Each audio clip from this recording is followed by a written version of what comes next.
Capítulo 5. La teoría de todo. Lo más incomprensible del universo es que sea comprensible. Albert Einstein.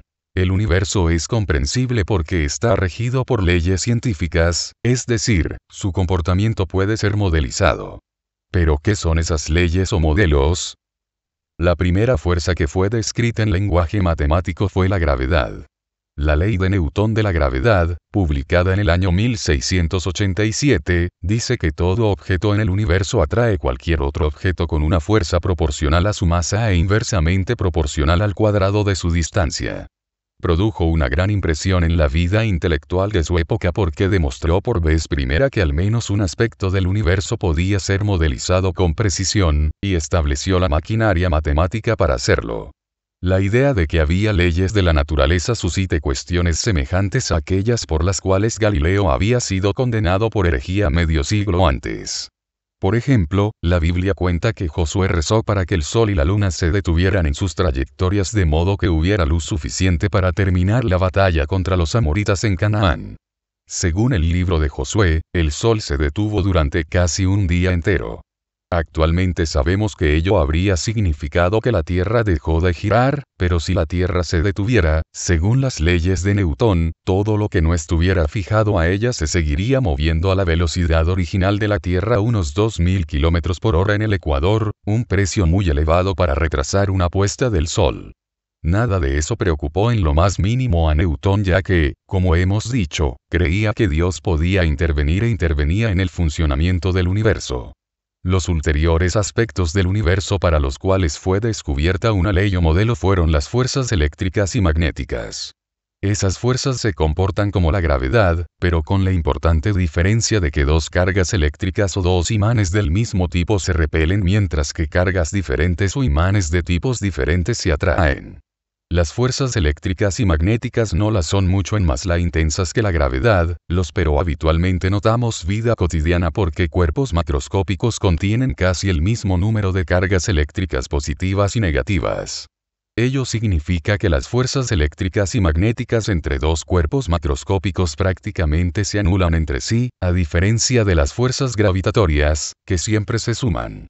Nuestras ideas actuales sobre la electricidad y el magnetismo fueron desarrolladas durante un intervalo de un siglo, desde mediados del siglo XVIII hasta mediados del siglo XIX, cuando físicos de diversos países llevaron a cabo estudios experimentales detallados de las fuerzas eléctricas y magnéticas.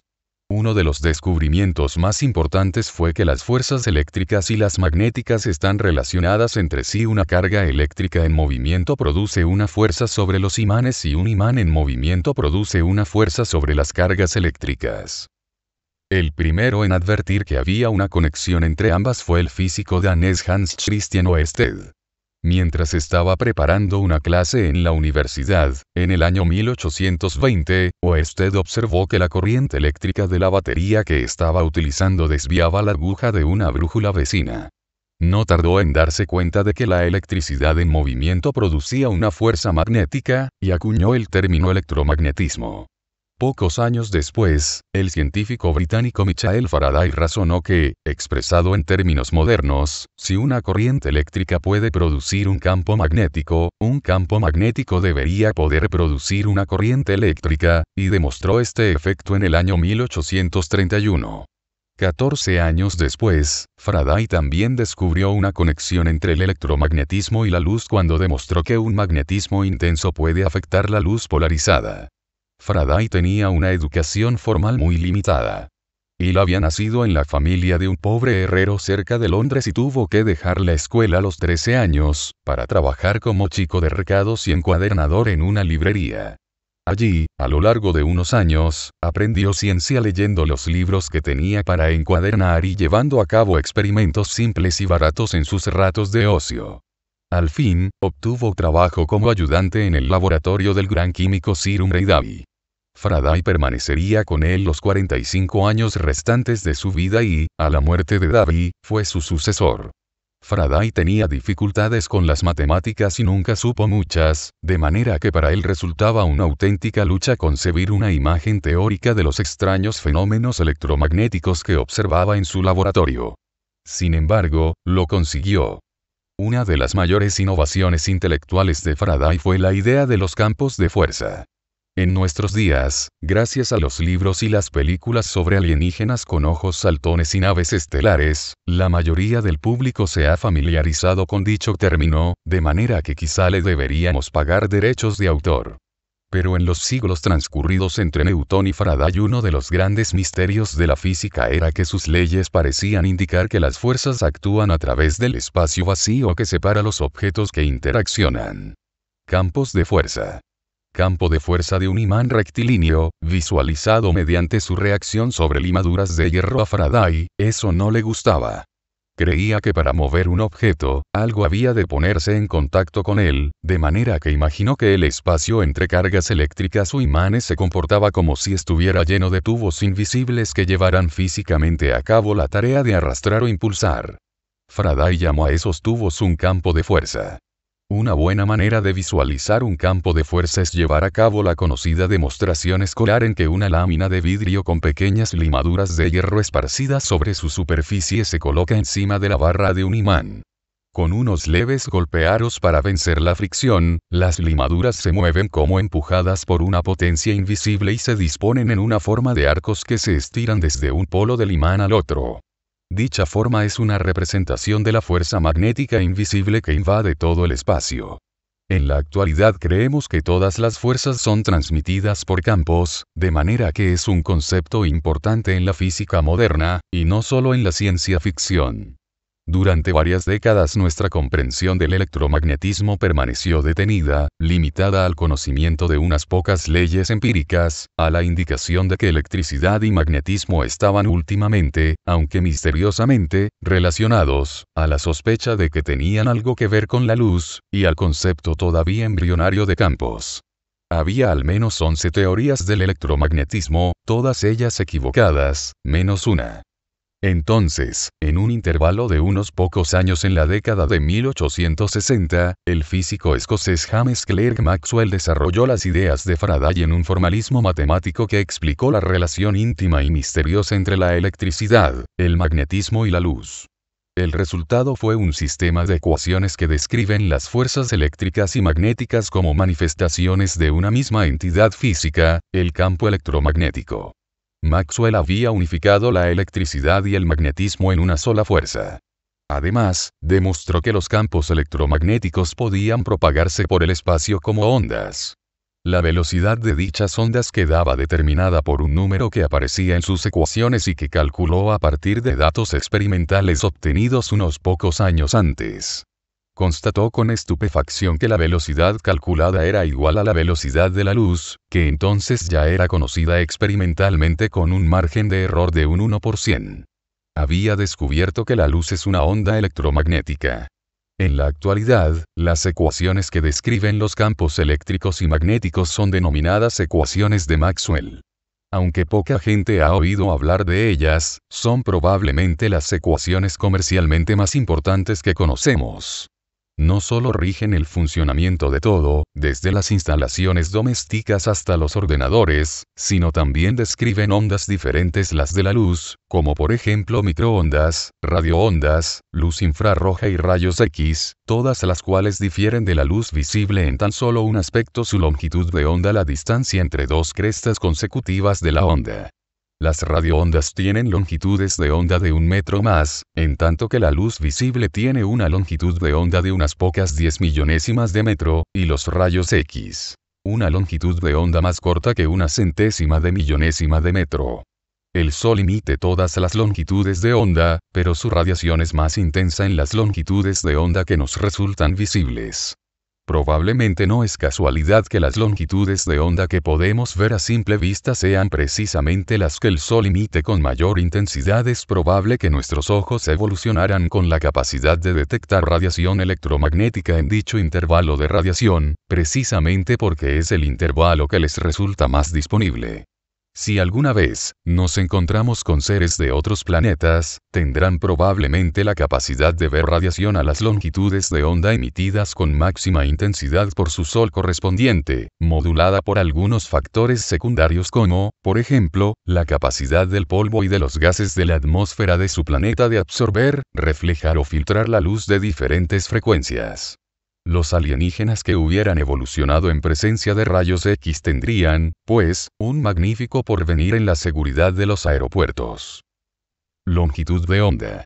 Las microondas, las radioondas, los rayos X y los diferentes colores de la luz visible solo difieren en su longitud de onda. Las ecuaciones de Maxwell establecen que las ondas electromagnéticas se propagan con una velocidad de unos 300.000 km por segundo, o unos 1.080 millones de kilómetros por hora.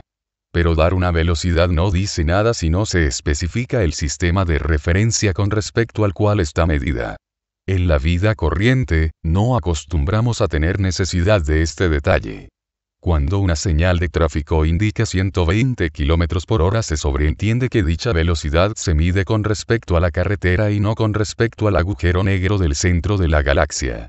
Pero incluso en la vida corriente hay ocasiones en que debemos tener en cuenta los sistemas de referencia.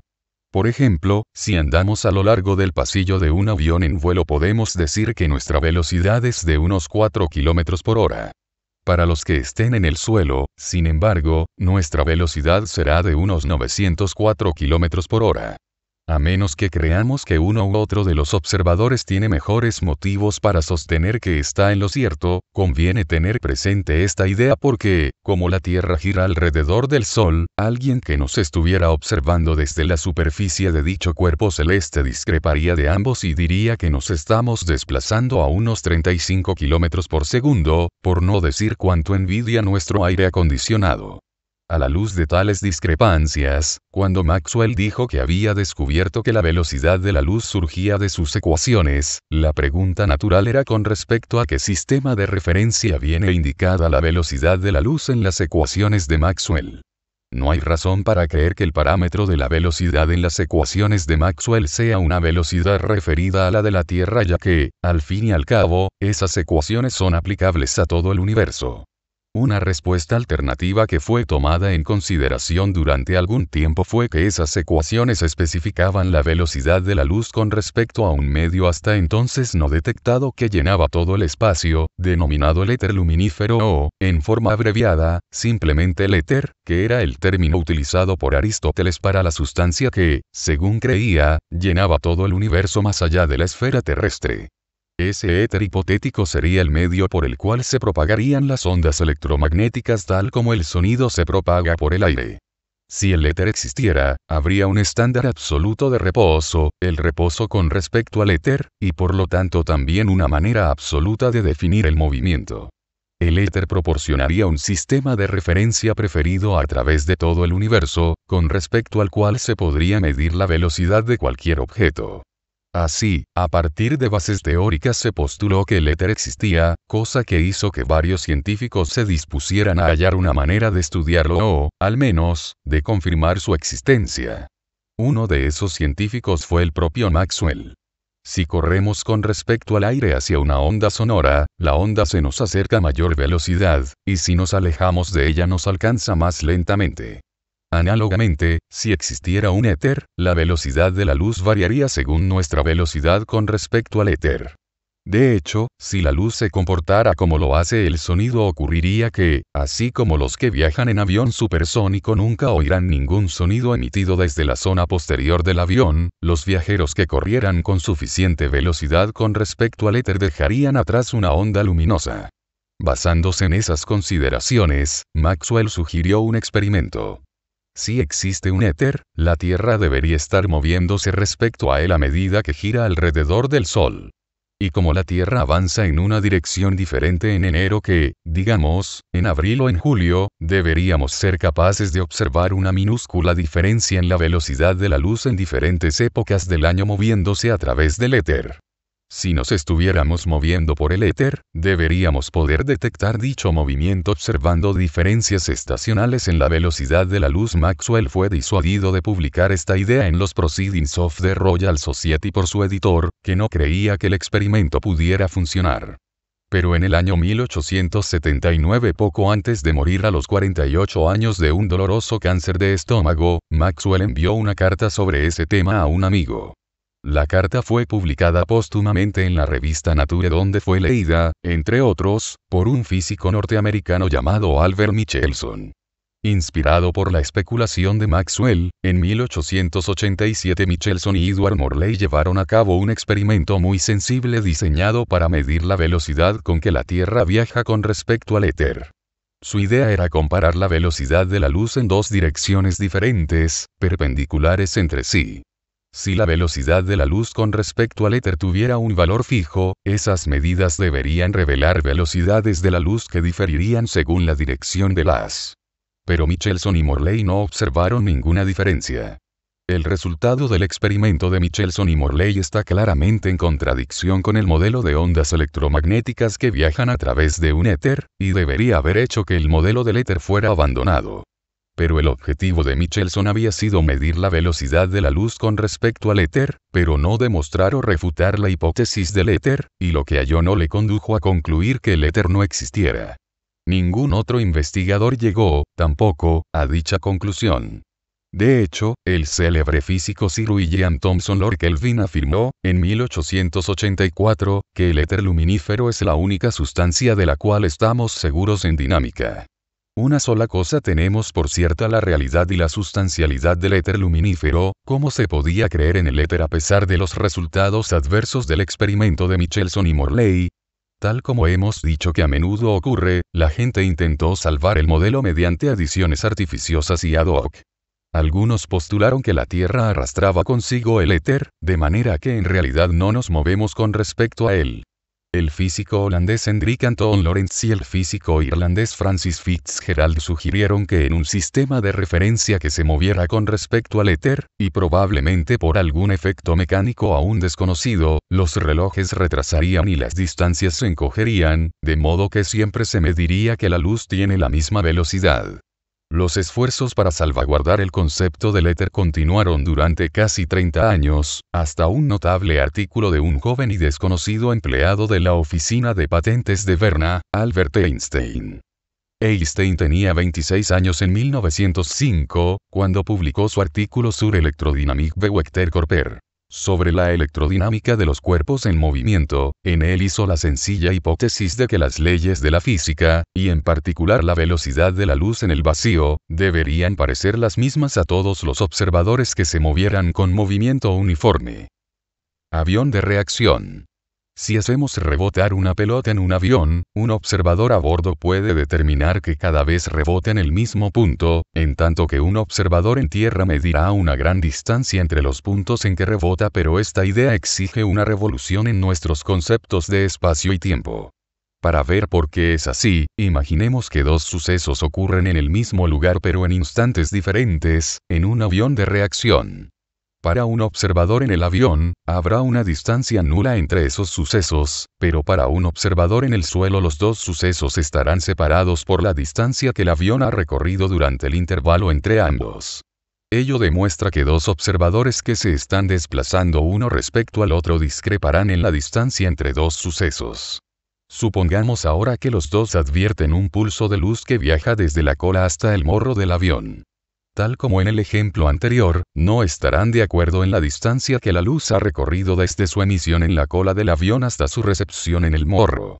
Como la velocidad es la distancia recorrida dividida por el intervalo de tiempo empleado, ello significa que si están de acuerdo en la velocidad con que el pulso viaja, la velocidad de la luz en el vacío, no la estarán acerca del intervalo temporal entre la emisión y la recepción. Lo que resulta extraño es que aunque los dos observadores miden tiempos diferentes, están observando el mismo proceso físico. Einstein no intentó construir una explicación artificial de esto.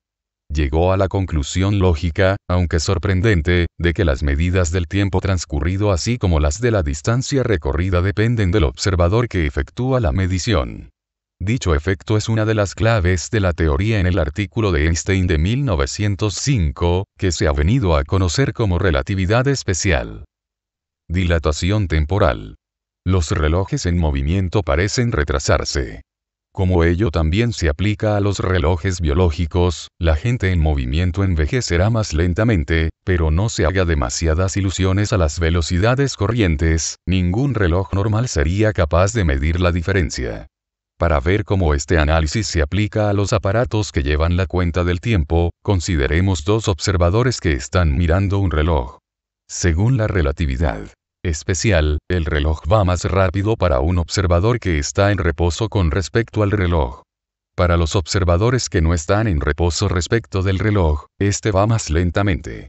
Si el observador en el avión sincroniza un pulso de luz que va y viene entre la cola y el morro del avión con el tic-tac de su reloj, vemos que para un observador en tierra el reloj va más lento, porque en el sistema de referencia del suelo el pulso de luz debe recorrer una distancia mayor. Pero el efecto no depende del mecanismo concreto del reloj. Se aplica a todos los relojes, incluso a nuestros relojes biológicos. El trabajo de Einstein demostró que, tal como ocurre con el concepto de reposo, el tiempo no puede ser absoluto, a diferencia de lo que había creído Newton. En otras palabras, no es posible, para cada suceso, asignar un tiempo para el cual todos los observadores estén de acuerdo. Al contrario, cada observador tiene su propia medida del tiempo, y los tiempos medidos por dos observadores que se están moviendo el uno con respecto al otro no coinciden. Las ideas de Einstein van contra nuestra intuición porque sus implicaciones no son observables a las velocidades que encontramos en la vida corriente, pero han sido repetidamente confirmadas por experimentos. Por ejemplo, imaginemos un reloj de referencia en el centro de la Tierra, otro en la superficie de la Tierra, y otro a bordo de un avión que vuela o bien en el sentido de la rotación de la Tierra o bien en el sentido opuesto. Con respecto al reloj situado en el centro de la Tierra, el reloj a bordo del avión que vuela hacia el este, es decir, en el sentido de la rotación de la Tierra, se desplaza más rápido que el reloj situado en la superficie de la Tierra, y por lo tanto debe retrasar. Análogamente, respecto al reloj situado en el centro de la Tierra, el reloj a bordo del avión que vuela hacia el oeste, en sentido opuesto a la rotación de la Tierra, se desplaza más lentamente que el reloj en la superficie, lo cual significa que el reloj en el avión debería avanzar respecto del reloj en la superficie. Y eso es exactamente lo que se observó cuando, en un experimento realizado en octubre del año 1971, un reloj atómico muy preciso voló alrededor del mundo. Así pues, podríamos alargar nuestra vida si voláramos constantemente hacia el este alrededor del mundo, aunque acabaríamos aburridos de ver todas las películas de las aerolíneas. Sin embargo, el efecto es muy pequeño, de unas 180.000 millonésimas de segundo por vuelta y queda también algo reducido por los efectos de la diferencia en la gravedad, pero no necesitamos bajar a tantos detalles. Gracias al trabajo de Einstein, los físicos se dieron cuenta de que postulando que la velocidad de la luz es la misma en todos los sistemas de referencia, la teoría de la electricidad y el magnetismo de Maxwell implica que el tiempo no puede ser tratado separadamente de las tres dimensiones del espacio, sino que tiempo y espacio están profundamente imbricados entre sí. Es como si añadiéramos una cuarta dimensión futuro/pasado a las tres usuales derecha/izquierda, adelante/atrás y arriba/abajo. Los físicos llaman espacio-tiempo a ese matrimonio de espacio y tiempo, y como el tiempo constituye una cuarta dimensión le llaman la cuarta dimensión. En el espacio-tiempo el tiempo ya no está separado de las tres dimensiones del espacio y, hablando impropiamente, así como la definición de derecha/izquierda, adelante/atrás o arriba/abajo depende de la orientación del observador, así también la dirección del tiempo depende de la velocidad del observador. Observadores que se mueven a diferentes velocidades escogerían diferentes direcciones para el tiempo en el espacio-tiempo. Por lo tanto, la teoría de la relatividad especial de Einstein constituyó un nuevo modelo que eliminó los conceptos de tiempo absoluto y reposo absoluto, es decir, reposo con respecto a un éter fijo. Einstein no tardó en darse cuenta de que para hacer que la gravedad sea compatible con la relatividad era necesario otro cambio. Según la teoría de la gravitación de Newton, en cada instante los objetos son atraídos entre sí por una fuerza que depende de la distancia entre ellos en dicho instante. Pero la teoría de la relatividad había abolido el concepto de tiempo absoluto, de forma que no había manera de definir en qué instante se debían medir las distancias entre las masas. En consecuencia, la teoría de la gravitación de Newton no era consistente con la relatividad especial y tenía que ser modificada.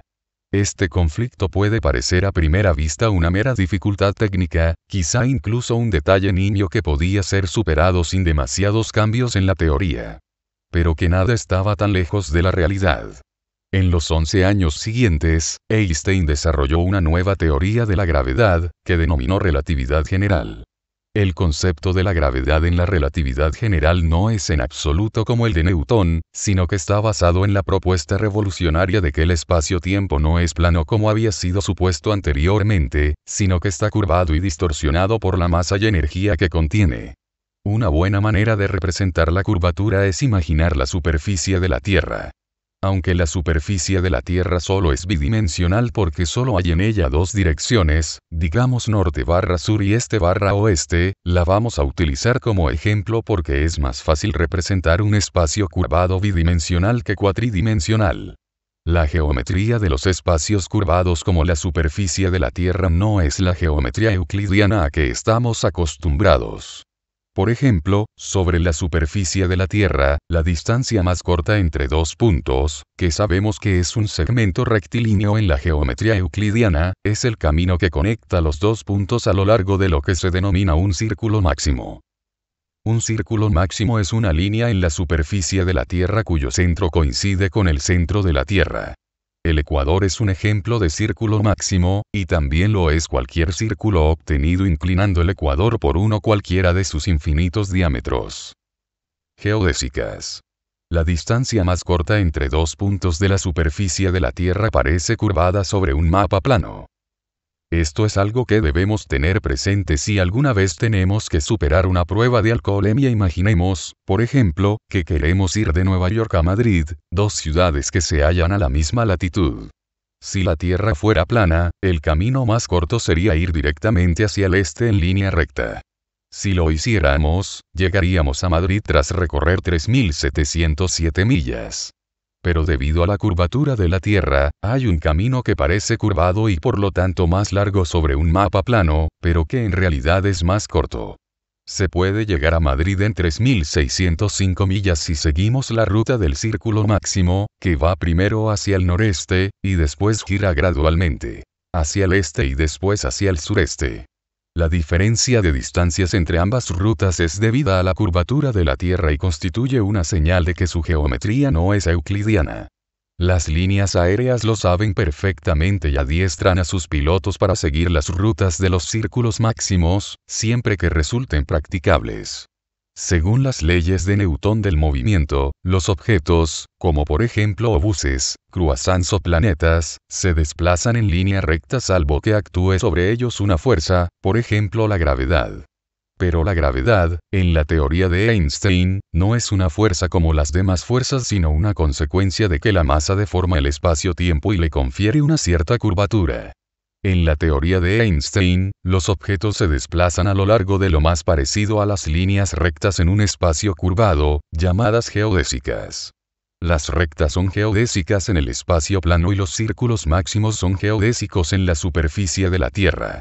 En ausencia de materia, las geodésicas en el espacio-tiempo cuatridimensional corresponden a rectas en el espacio tridimensional, pero en presencia de materia que deforme el espacio-tiempo, las trayectorias de los cuerpos en el espacio tridimensional correspondiente se curvan de una manera que en la teoría newtoniana era explicada por la atracción de la gravedad.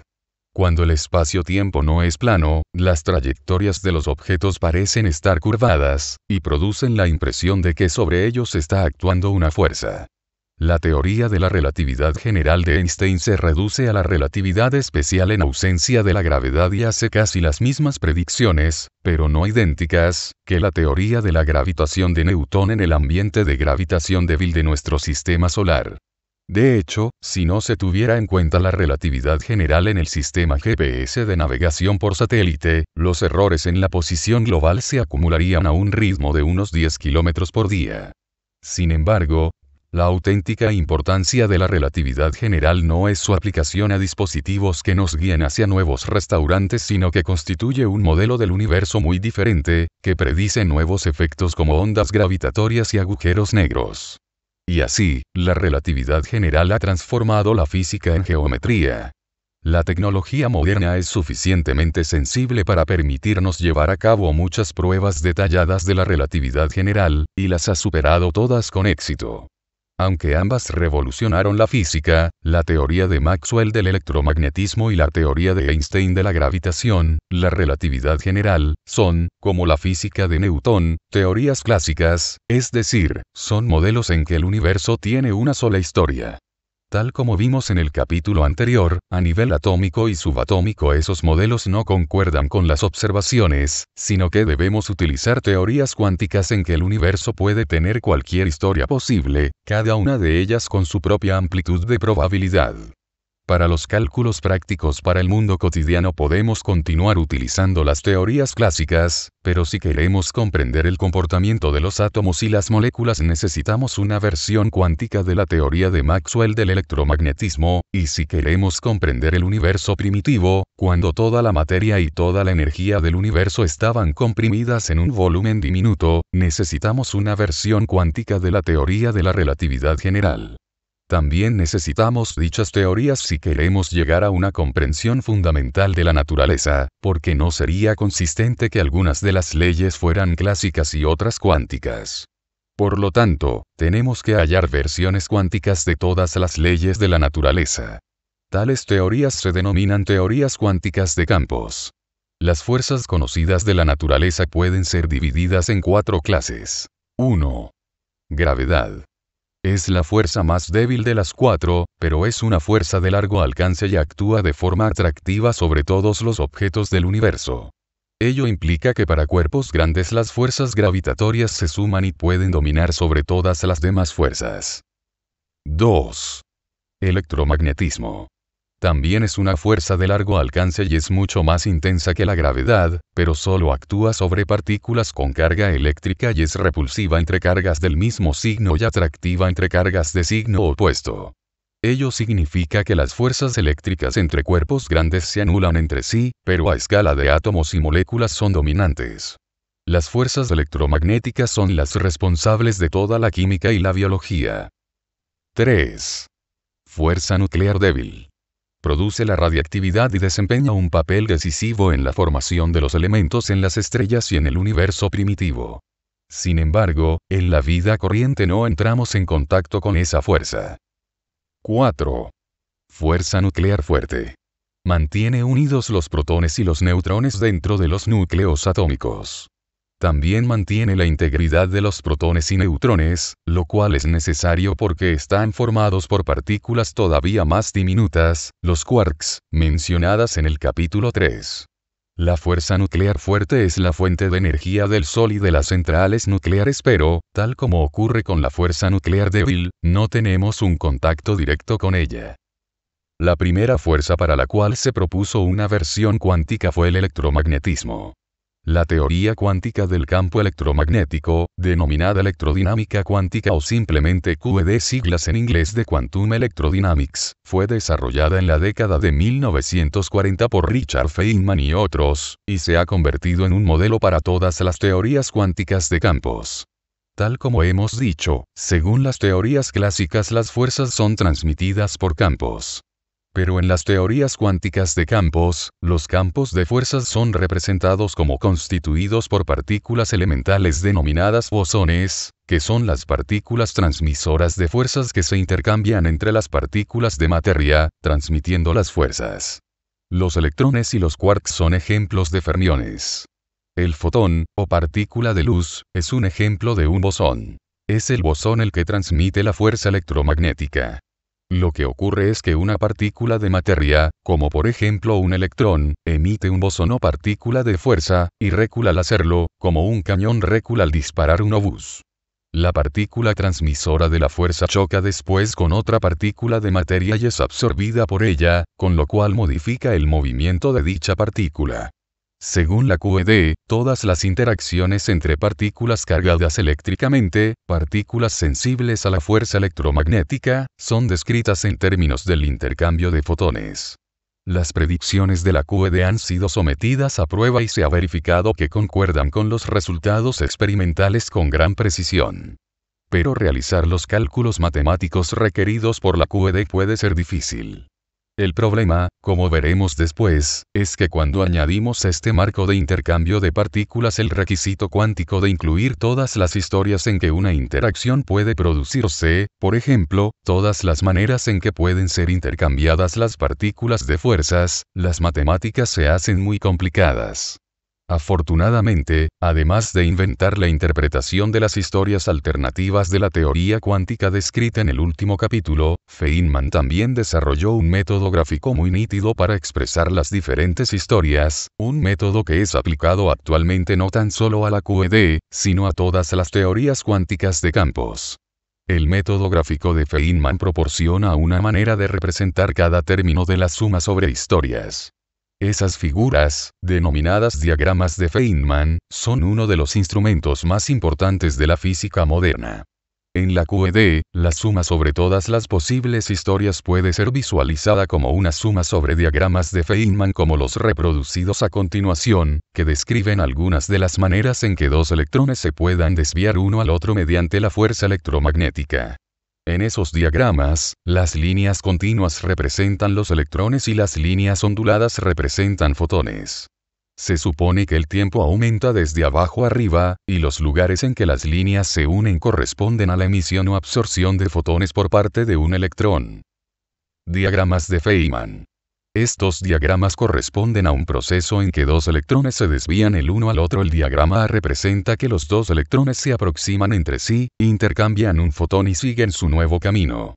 Esa es la manera más simple en que dos electrones pueden interaccionar electromagnéticamente, pero debemos considerar todas las historias posibles. Por lo tanto, también debemos incluir diagramas como B. Ese diagrama también tiene dos segmentos que entran, los electrones que se aproximan, y dos segmentos que salen, los electrones tras su interacción, pero en ese diagrama los electrones intercambian dos fotones antes de alejarse el uno del otro. Los diagramas representados aquí son tan solo unas pocas de las posibilidades. De hecho, hay un número infinito de diagramas que deben ser tenidos en cuenta matemáticamente. Los diagramas de Feynman no son solo una manera nítida de representar y clasificar cómo pueden ocurrir las interacciones. También vienen acompañados por reglas que nos permiten leer, a partir de las líneas y vértices de cada diagrama, una expresión matemática. La probabilidad, por ejemplo, de que los electrones incidentes, con una cierta cantidad de movimiento inicial, salgan con una cierta cantidad de movimiento final, es obtenida sumando las contribuciones de cada diagrama de Feynman. Eso puede requerir mucho trabajo porque, como hemos dicho, hay un número infinito de diagramas. Además, aunque los electrones incidentes y salientes tienen una energía y una cantidad de movimiento definidas, las partículas en los bucles cerrados del interior del diagrama pueden tener cualquier energía y cantidad de movimiento. Eso es importante porque al efectuar la suma de Feynman debemos sumar no solo sobre todos los diagramas, sino también sobre todos los valores de esas energías y cantidades de movimiento. Los diagramas de Feynman proporcionaron a los físicos una enorme ayuda al visualizar y calcular las probabilidades de los procesos descritos por la QED, pero no solucionaron un grave inconveniente que sufría la teoría cuando se suman las contribuciones del número infinito de diferentes historias se llega a un resultado infinito. Si los términos sucesivos de una suma infinita decrecen lo suficientemente rápido es posible que la suma sea finita, pero ello, desgraciadamente, no ocurre aquí. En particular, cuando se suma los diagramas de Feynman la solución parece implicar que el electrón tiene carga y masa infinitas. Ello es absurdo, porque podemos medir la carga y la masa y son finitas. Para tratar con esos infinitos, se desarrolló un procedimiento denominado renormalización. Diagramas de Feynman. Richard Feynman conducía una famosa furgoneta con diagramas de Feynman pintados en su carrocería. La pintura indica los diagramas que acabamos de comentar en los párrafos anteriores. Aunque Feynman murió en el año 1988, su coche se conserva en un garaje cerca de Caltech, en California Meridional. El proceso de renormalización hace intervenir magnitudes infinitas positivas y negativas, que se restan mutuamente, de manera que tras una contabilidad matemática muy cuidadosa, los valores infinitos positivos y negativos que surgen en la teoría casi se anulan entre sí, dejando un pequeño residuo correspondiente a los valores finitos observados de la masa y la carga. Esas manipulaciones pueden parecer el tipo de cosas que nos hacen obtener mala nota en los exámenes de matemáticas en la escuela, y la renormalización es, en efecto, matemáticamente discutible. Una consecuencia es que los valores para la masa y la carga del electrón obtenidos mediante ese método pueden ser cualquier número finito. Eso tiene la ventaja de que los físicos pueden escoger los infinitos negativos de tal manera que den la solución correcta, pero presenta el inconveniente de que la masa y la carga del electrón no pueden ser predichas por la teoría. Pero una vez se ha fijado la masa y la carga del electrón de tal manera, se puede utilizar la QED para efectuar muchas otras predicciones muy precisas, todas las cuales concuerdan con gran exactitud con las observaciones, de manera que la renormalización es uno de los ingredientes esenciales de la QED. Uno de los triunfos iniciales de la QED, por ejemplo, fue la predicción correcta del llamado desplazamiento de Lamb, una minúscula variación en la energía de uno de los estados del átomo de hidrógeno, descubierta en el año 1947.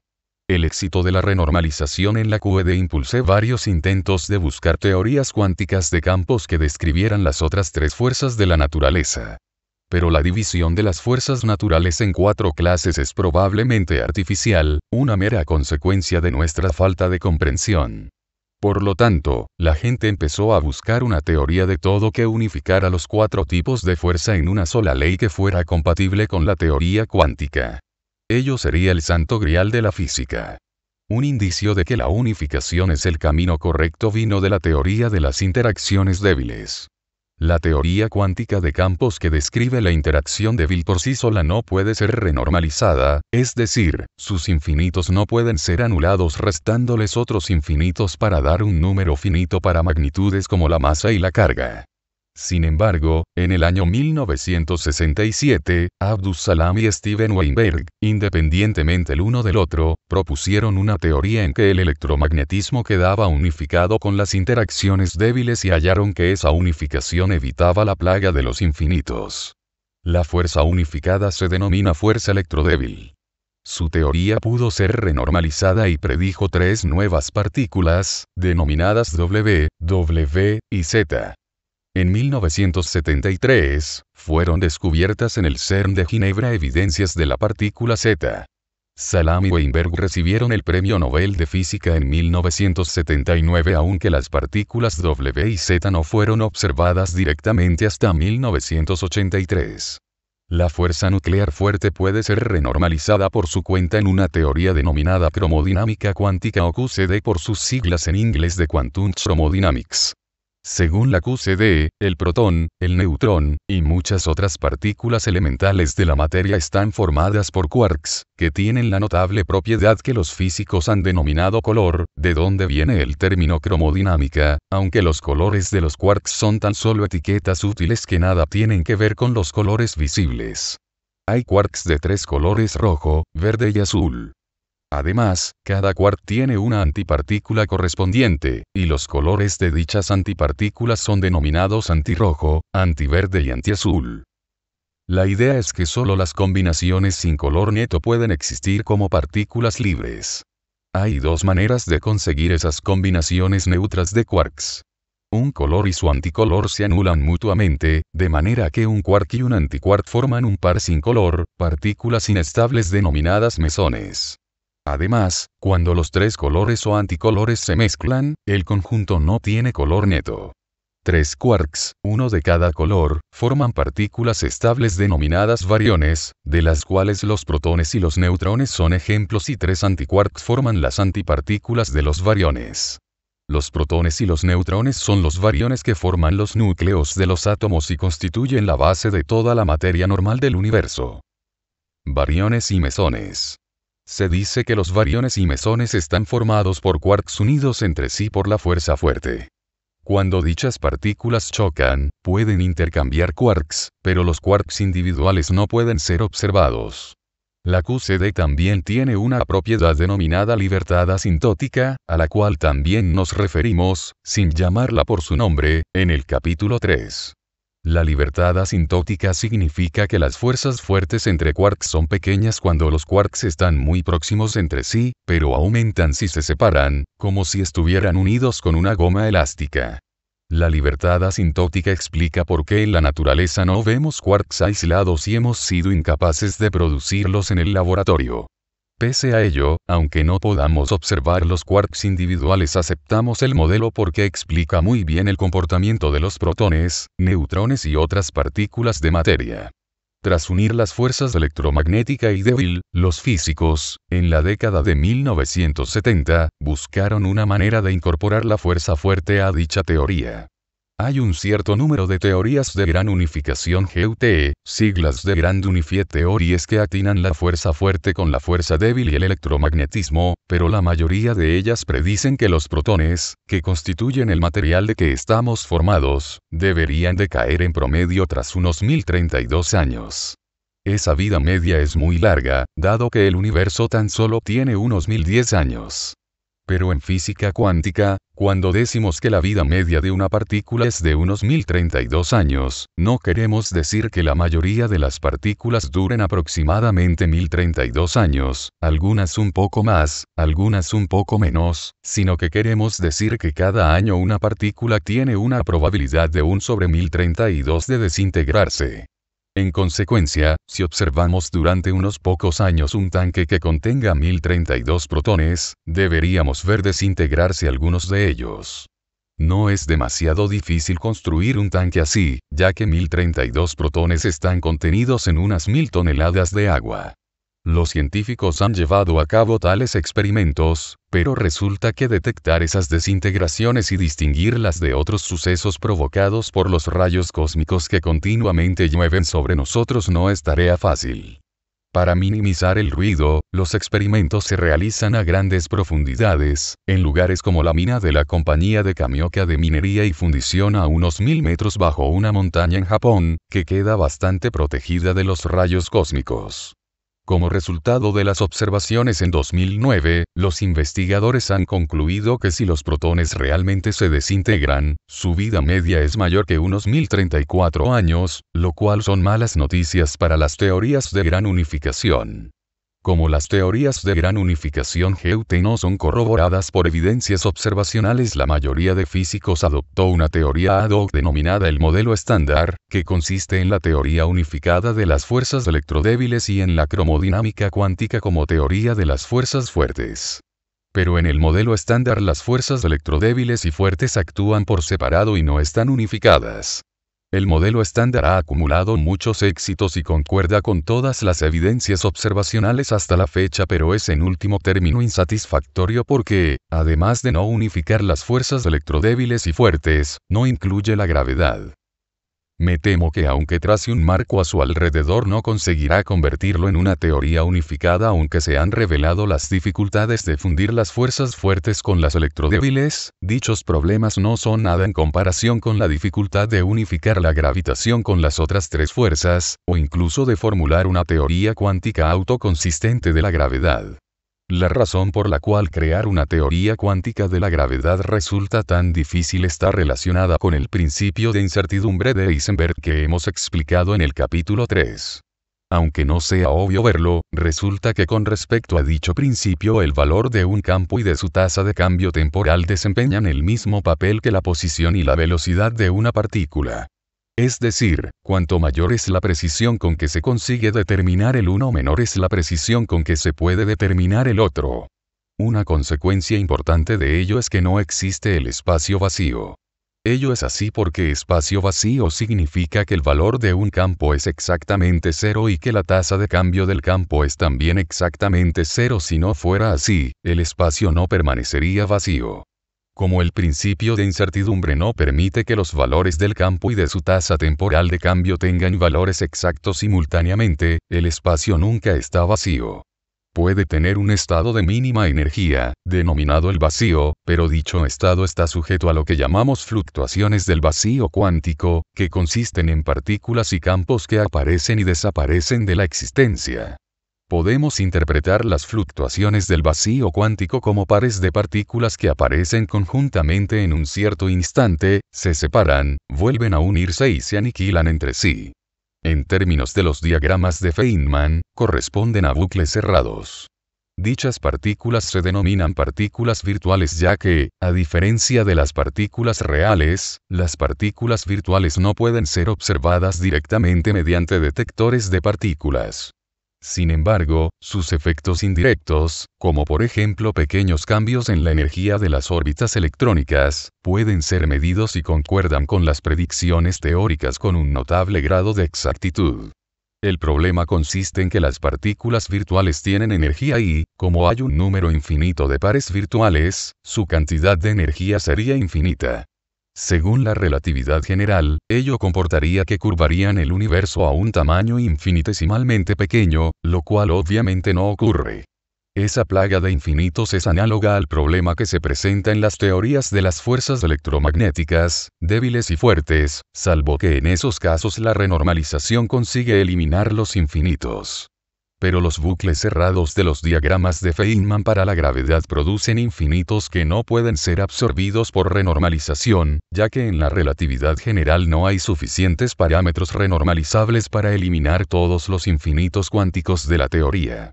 Nos quedamos, pues, con una teoría de la gravedad que predice que algunas magnitudes, como la curvatura del espacio-tiempo, son infinitas, lo cual no es manera de tener un universo habitable. Ello significa que la única posibilidad de obtener una teoría razonable sería que todos los infinitos se anularan sin tener que acudir a renormalización. En 1976 se halló una posible solución a este problema, la llamada supergravedad. El calificativo super en supergravedad no se añade porque los físicos creyeran que era super que esa teoría de la gravitación cuántica pudiera realmente funcionar, sino que se refiere a un tipo de simetría que la teoría posee, la llamada supersimetría. En física se dice que un sistema tiene una simetría si sus propiedades no quedan afectadas por una cierta transformación, como por ejemplo una rotación espacial o hacer su imagen especular. Por ejemplo, si damos la vuelta a un donut sobre sí mismo parece exactamente el mismo a no ser que tenga un recubrimiento de chocolate en su parte superior, en cuyo caso lo mejor es comérselo. La supersimetría es un tipo más sutil de simetría que no puede ser asociado con una transformación en el espacio ordinario. Una de las implicaciones de la supersimetría es que las partículas de fuerza y las partículas de materia, y por lo tanto la fuerza y la materia, son en realidad dos facetas de una misma cosa. En términos prácticos ello significa que cada partícula de materia, como por ejemplo un quark, debería tener una partícula compañera que fuera una partícula de fuerza, y que cada partícula de fuerza, como por ejemplo el fotón, debería tener una partícula compañera que fuera una partícula de materia. Eso tiene el potencial de resolver el problema de los infinitos porque los infinitos que proceden de los bucles cerrados de las partículas de fuerza son positivos, en tanto que los infinitos procedentes de los bucles cerrados de las partículas de materia son negativos. Así, los infinitos que surgen en la teoría a partir de las partículas de fuerza y los de sus compañeras las partículas de materia tenderían a anularse entre sí. Desgraciadamente, los cálculos necesarios para comprobar si quedarían o no infinitos sin anular en la supergravedad eran tan largos y difíciles y presentaban tantas posibilidades de cometerse errores que nadie se veía con fuerzas para abordarlos. Sin embargo, la mayoría de los físicos creían que la supergravedad era probablemente la respuesta correcta al problema de unificar la gravedad con las otras fuerzas. Podría creerse que la validez de la supersimetría sería algo fácil de comprobar, tan solo examinar las propiedades de las partículas existentes y ver si están apareadas entre ellas, pero no se han observado esas partículas compañeras. Pero varios cálculos realizados por los físicos indican que las partículas compañeras correspondientes a las partículas que observamos deberían ser miles de veces, o más pesadas que un protón. Ello es demasiado pesado para haber sido visto en los experimentos realizados hasta la fecha, pero hay esperanzas de que tales partículas puedan ser producidas por fin en el Gran Colisionador de Hadrones LHC, siglas del Large Hadron Collider en Ginebra, Suiza. La idea de la supersimetría fue un punto clave en la formulación de la supergravedad, pero en realidad el concepto se había originado años antes, en los teóricos que estudiaban una teoría denominada teoría de cuerdas. Según la teoría de cuerdas, las partículas no son puntos sino modos de vibración que tienen longitud, pero no altura ni anchura, como fragmentos de cuerda infinitamente finos. Las teorías de cuerdas también conducen a infinitos, pero se cree que en la versión adecuada todos ellos se anularán. Además, tienen otra característica poco usual: tan solo son consistentes si el espacio-tiempo tiene 10 dimensiones en lugar de las 4 usuales. 10 dimensiones pueden parecer excitantes a los científicos, pero causarían auténticos problemas si olvidáramos dónde hemos dejado aparcado el automóvil. Si están presentes, ¿por qué no advertimos esas dimensiones adicionales? Según la teoría de cuerdas, están enrolladas en un espacio de un tamaño minúsculo. Para representárnoslo, imaginemos un plano bidimensional. Decimos que el plano es bidimensional porque necesitamos dos números, por ejemplo una coordenada horizontal y otra vertical, para localizar en él un punto cualquiera. Otro espacio bidimensional es la superficie de una pajilla de beber. Para localizar un punto en ella necesitamos saber en qué longitud de la pajilla se halla el punto y, además, dónde está en su dimensión circular transversal. Pero si la pajilla es muy fina, podemos tener una idea satisfactoriamente aproximada de la posición empleando tan solo la coordenada a lo largo de la pajilla, de manera que podemos ignorar la dimensión circular. Y si la pajilla fuera una millonésima de billonésima de billonésima de centímetro de diámetro, no percibiríamos en absoluto su dimensión circular. Esta es la imagen que tienen los teóricos de las dimensiones adicionales: están muy curvadas, en una escala tan ínfima que no podemos verlas. En la teoría de cuerdas, las dimensiones adicionales están enrolladas en lo que se llama un espacio interno, en oposición al espacio tridimensional que experimentamos en la vida corriente. Como veremos, esos estados internos no son solo dimensiones ocultas que podamos barrer debajo de la alfombra, sino que tienen una importante significación física. Pajillas y líneas. Una pajilla es bidimensional, pero si su diámetro es suficientemente pequeño, o si la observamos desde una distancia suficientemente grande, parece unidimensional, como una línea. Además de la cuestión de las dimensiones, la teoría de cuerdas adolecía de otra característica incómoda: parecía que había al menos 5 teorías diferentes y millones de maneras en que las dimensiones adicionales podían curvarse, lo cual conduce a una multitud embarazosa de posibilidades para los que abogaban que la teoría de cuerdas era la teoría única de todo. Entonces, hacia el año 1994, se empezó a descubrir dualidades, que diferentes teorías de cuerdas, y diferentes maneras de curvar las dimensiones adicionales, son simplemente maneras diferentes de describir los mismos fenómenos en 4 dimensiones. Además, se descubrió que la supergravedad también está relacionada con las otras teorías de esa manera. Los teóricos de cuerdas están convencidos ahora de que las 5 diferentes teorías de cuerdas y la supergravedad son simplemente diferentes aproximaciones a una teoría más fundamental, cada una de las cuales es válida en situaciones diferentes. La teoría más fundamental es la denominada teoría M, como dijimos antes. Nadie parece saber qué significa la M, pero puede ser maestra, milagro o misterio. Parece participar de las 3 posibilidades. Aún estamos intentando descifrar la naturaleza de la teoría M, pero puede que no sea posible conseguirlo. Podría ser que la tradicional expectativa de los físicos de una sola teoría de la naturaleza sea inalcanzable y que no exista una formulación única. Podría ser que para describir el universo tengamos que emplear teorías diferentes, en situaciones diferentes. Cada teoría puede tener su propia versión de la realidad, pero según el realismo dependiente del modelo, ello solo es aceptable si las predicciones de las teorías concuerdan en los dominios en que éstas se solapan, es decir, en que ambas pueden ser aplicadas.